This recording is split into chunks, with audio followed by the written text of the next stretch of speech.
Welcome back. So as you can see, this is the first panel with all of the slot threads in the pre-cut ends from the die experiment. You can see them as the single strand every other thread. And as you look, you can see they go from a magenta to a darker purple and back, and they even have these wonderful undyed spots making occasional speckles. Well, as you recall, I had more threads than I needed for all the slots, but not quite enough to do a whole nother row of slots. So I did somewhat randomly spaced any two slots next to each other, tied those two ends together so I could lark's head them around the back beam. So they didn't go sliding forward or backwards as much as the first attempt had, which allowed me to get, I believe, a little bit longer. And then I filled in all the gaps in the slots with navy thread. So as you can see with this one, you've got a lot more navy threads.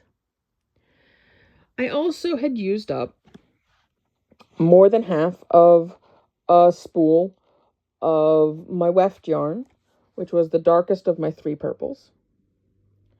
So on this one, I used just a hint lighter, and you can see it. It's in fact the same as the darker of the purples from the warp on this. So the darker purple and the lighter purple were mixed with the magenta and the navy. You can see them right here. There's the darker purple. There's the lighter purple, and the darkest purple is the weft. So maybe light, medium, and dark. So light and medium purple, magenta, and navy. This one had light and dark purple, magenta, and navy, and medium purple for the weft. So you can see this weft is just a hint lighter than this weft, but they're very, very similar in color. So though this was about 1/4 slot threads as the purples pre-cut, and 3/4 of the threads were navy, I would have thought this was going to be the dark version. But if you look at them, they're really not. So let's unroll this sucker, and you can see it really just isn't that much darker. And depending on what section of the dye, or the pre-cut dyed yarns, this one actually looks lighter than the other one sometimes. It's amazing how color gets perceived in weaving. It should be about the exact same length within a couple inches. And I'll measure it later and hopefully put the details up. But as you can see, it doesn't actually look much darker. I think they're very complementary.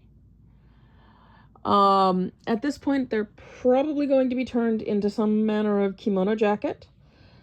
There are 3 major pieces of a kimono jacket: the 2 fronts, the 2 backs, and the 2 sleeves. I am considering using these for one for front and one for back, or one for fronts and one for sleeves, and something neutral like a linen or a complementary fabric would work there. The other thing I am considering doing is weaving a much less intricate fabric that is almost all navy with a few shots of the brights crossed with maybe mixed purples.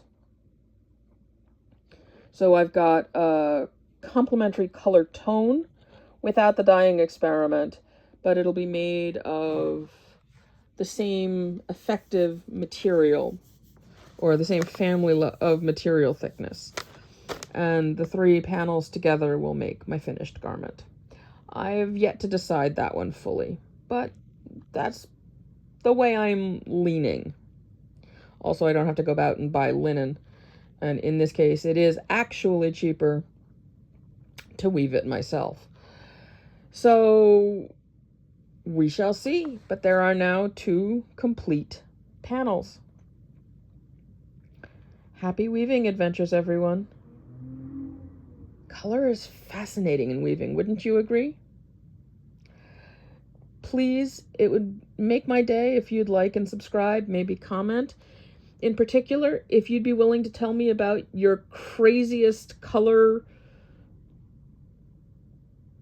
revelation with regards to weaving, or surprise by color, the color theory of weaving that you've encountered, or just a time when colors played together weirdly when you were weaving. I'd love to hear about it. May you join me in taking beautiful things off of your loom. Happy weaving and have a wonderful week. Bye-bye.